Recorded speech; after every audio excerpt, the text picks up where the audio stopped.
Welcome back to my new video. My name is Kamran Ahmed, you are watching Kamran info. आज की video होने वाली Q&A based, क्योंकि बहुत सारे कमेंट मेरे वीडियोस पे आ रहे हैं एंड सारे कमेंट को पिक नहीं कर पा रहा हूँ, सबका आंसर नहीं कर पा रहा हूँ। तो इस वीडियो में कुछ टॉप कमेंट्स मैंने पिक किया है जिनका आंसर करूँगा। होपफुली जो भी आपके डाउट्स हैं वो क्लियर होने वाले हैं। अगर इसके अलावा भी कुछ डाउट होंगे तो आप इंस्टाग्राम में मुझे फॉलो कर लो, वहाँ मैसेज करो, I will definitely help you out.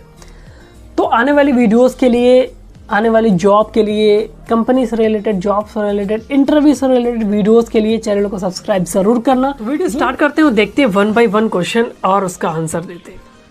आज मेरा इंटरव्यू हुआ है as a fresher. What is the next process after second round of interview? Fresher का इंटरव्यू हुआ है, 2 राउंड हो चुका है एंड इसके बाद क्या प्रोसेस है?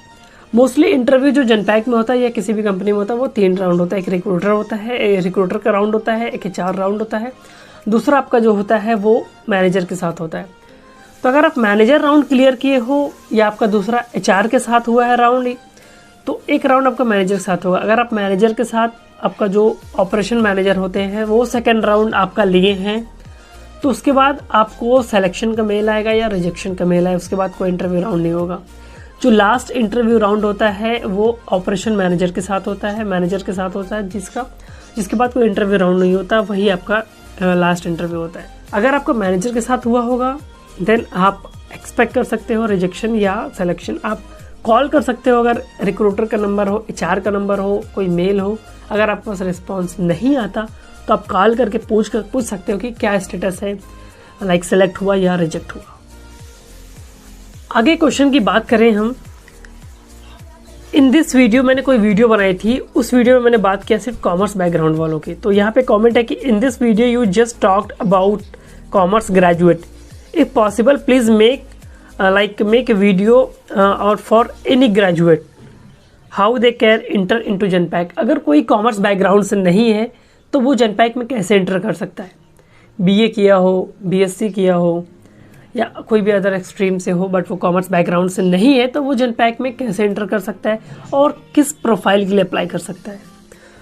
तो इसमें मैं सेपरेट वीडियो भी बनाने वाला हूँ कि जो नॉन कॉमर्स हैं, जो BA किए हुए, BSc किए हुए या जो नॉन कॉमर्स बैकग्राउंड से हैं, वो जनपैक में कैसे अप्लाई करें, किस प्रोफाइल के लिए अप्लाई करें। तो इस पर मैं सेपरेट वीडियो जल्द ही अपलोड करने वाला हूँ। नेक्स्ट क्वेश्चन की बात करें तो भाई CA फर्म में कौन सा सॉफ्टवेयर यूज़ होता है और क्या स्किल होना चाहिए CA फर्म में काम करने के लिए? तो CA फर्म में जो CA फर्म में सॉफ्टवेयर का यूज़ होता है अकाउंटिंग करने के लिए, वो मोस्टली जो यूज़ होता है इंडिया में वो टैली ही होता है। टैली और कुछ जगह पे बिजी होता है। तो हम बोल सकते हैं कि 90% CA फर्म में टैली का ही यूज़ होता है। टैली प्राइम आजकल आई है तो टैली प्राइम गोल्ड का यूज़ होता है। तो आप बेसिकली कह सकते हैं कि टैली का यूज़ होता है। अगर आप ज्वाइन करना चाहते हो, आप जानना चाहते हो कि क्या क्या नॉलेज आपको आना चाहिए, क्या सीख के जाना चाहिए, तो मैं यही प्रेफर करूँगा कि आप कॉमर्स बैकग्राउंड से हो, अकाउंट्स की आपके पास बेसिक नॉलेज हो और टैली का कोई छोटा सा कोर्स करके आप जा सकते हो। 2-3 महीने का टैली का कोर्स आता है। टैली का कोर्स करोगे तो आपको टैली के साथ साथ, सॉफ्टवेयर के साथ साथ आपको अकाउंटिंग भी सिखाई जाएगी। General accounting, ledger, balance sheet, ledger कैसे क्रिएट करते हैं, शॉर्टकट्स क्या होते हैं, तो ये सारी बेसिक चीज़ आपको उस कोर्स में सिखाई जाएगी। अगर आप ये करके जाते हो तो आपका बहुत ज़्यादा जो भी डाउट है वो क्लियर हो जाएगा एंड आपको ईजिली जॉब मिल जाएगी CA फर्म में।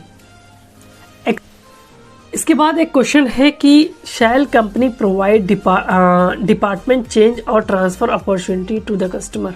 अगर कोई एम्प्लॉई कोई कंपनी ज्वाइन कर लिया है तो किसी प्रोसेस में उसने ज्वाइन कर लिया, मुझे बहुत क्वेश्चन आते हैं इसके अलावा भी कि मैं इस प्रोसेस में ज्वाइन कर लिया लेकिन मुझे दूसरे प्रोसेस में जाना था, क्या मैं चेंज कर सकता हूँ?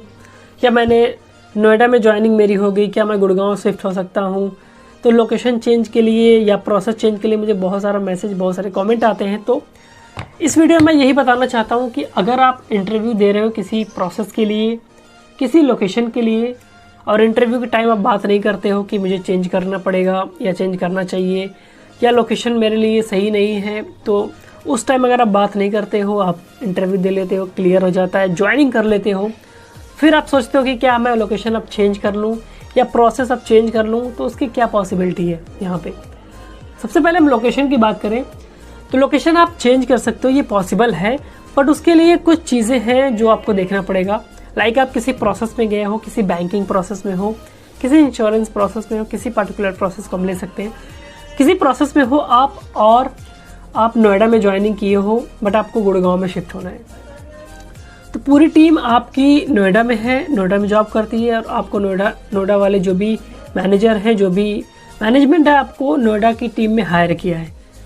सेम प्रोसेस बट आप सेम प्रोसेस अब चेंज करना चाहते हो गुड़गांव में, तो वो सेम प्रोसेस गुड़गांव में है या नहीं ये मैटर करता है। सेम प्रोसेस गुड़गांव में है, वहाँ पे भी कुछ टीम है, वहाँ पे कुछ टीम मेंबर है जो जॉब करते हैं, जो वहाँ पे काम करते हैं। तो इस सिचुएशन में आप बात करके लोकेशन चेंज करा सकते हो।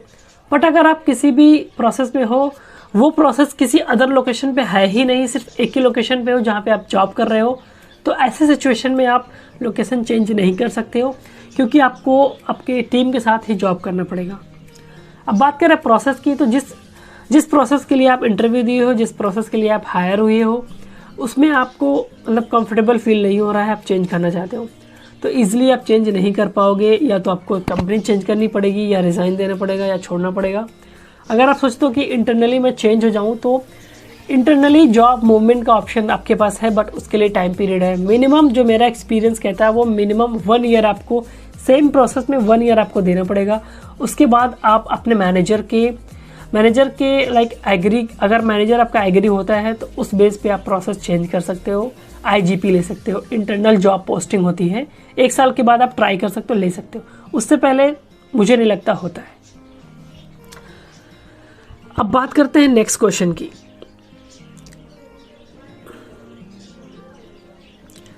ऑनबोर्डिंग के बाद कितने दिन बाद लैपटॉप मिलता है? तो सबसे पहले ये भी डाउट क्लियर कर दे रहा हूँ उन लोगों का कि ऑनबोर्डिंग, ज्वाइनिंग, कब से ऑफिस जाना है, लैपटॉप कब मिलेगा।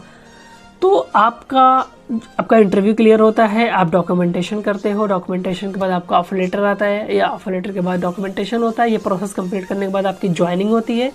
ज्वाइनिंग और ऑनबोर्डिंग के दिन ही आपकी ज्वाइनिंग होती है जनपैक में, ये दोनों सेम डे होता है। उसके बाद सेम डे ही आपको लैपटॉप कलेक्ट करना पड़ता है कंपनी से, सेम डे ही आपको लैपटॉप प्रोवाइड किया जाएगा, और सेम डे आपको ऑफिस नहीं जाना है, आपको नेक्स्ट डे से ऑफिस जाना है। अगर आपको मैनेजर कॉल करता है या वर्क फ्रॉम ऑफिस है तो आपको मैनेजर कॉल करेंगे, देन आपको ऑफिस जाना है। वर्क फ्रॉम होम है तो नेक्स्ट डे से आपकी ट्रेनिंग स्टार्ट हो जाएगी, अगर नहीं होती है तो within a week start हो जाती है नॉर्मली। तो ऑनबोर्डिंग डेट जो आपकी है वही ज्वाइनिंग डेट है, उसी दिन आपको लैपटॉप मिलता है, उसी दिन सारी चीज़ें आपकी कॉन्फ़िगरेशन होती है लैपटॉप में, जो भी सॉफ्टवेयर डाउनलोड करना, इंस्टॉल करना, वो सारी चीज़ें की जाती है सेम डे पे।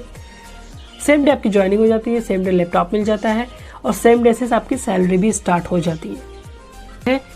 सर सीए फर्म का एक्सपीरियंस लेके आए तो जनपैक में अकाउंटेंट का वर्क मिल सकता है क्या, और किस सॉफ्टवेयर पे वर्क मिलेगा ये बताएं। कोई स्टूडेंट, कोई कैंडिडेट अगर सीए फर्म में जॉब करता है